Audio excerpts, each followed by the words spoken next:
ప్రియమైన దేవుని బిడ్డలారా, మీ అందరికీ ప్రభువైన యేసుక్రీస్తు నామమున శుభాభివందనాలు తెలియజేస్తూ ఉన్నాం. ఈరోజు పాస్టర్ గారు దేవుని మందిరంలో వాక్యం చెబుతూ రోజు దేవుని గురించి, దేవుని మహిమ గురించి, ఆయన చేసిన కార్యం గురించి చెప్పుకుంటున్నాం.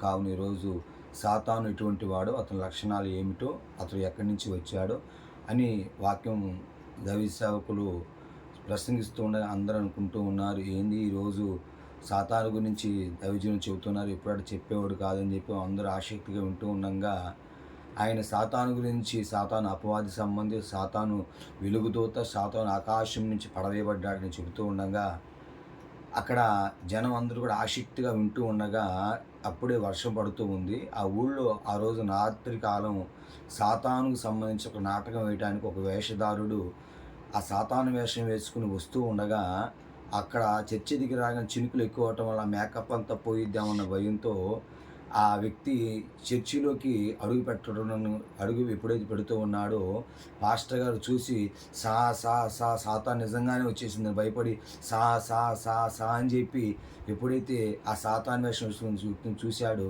పాస్టర్ గారు పారిపోయాడు. పాస్టర్ గారు ఎందుకు పారిపోయాడని చెప్పి జనాలు వెనక్కి తిరిగి చూడగానే నిజంగానే సాతాను వేషం వేసుకున్న వ్యక్తి, సాతాను వచ్చేసిందని చెప్పి అందరూ కూడా భయపడి ఎటోళ్ళు అటు పారిపోతూ ఉంటే, ఆ సాతాను వేషం వేసుకున్న వ్యక్తి కంగారు వచ్చింది. అసలు ఎందుకు పారిపోతున్నారు వీళ్ళందరూ అని చెప్పి అడగటానికి ఎవరిని ఆపుదామని ఆగట్లా.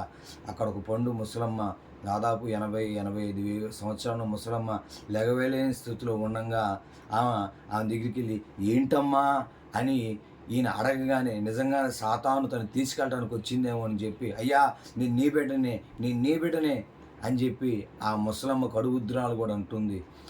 ఆమె వృద్ధాప్యంలో ఉన్న ఇంకా కూడా సాతానుకు భయపడుతూనే ఉంది.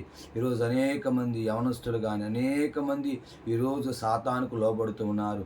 కష్టమైన, నష్టమైన, ఇరుకైన, బాధ అయిన, శోధన అయిన ఎవరైతే దేవుని వెంట నిలబడతారో వారు సింహం వలె ధైర్యముగా అపవాది ఎదిరించి పోరాడగలుగుతారు. దేవుడి క్లుప్త వివరణ మన వెనుకలలో భద్రపరచబడును గాక. ఆమేన్.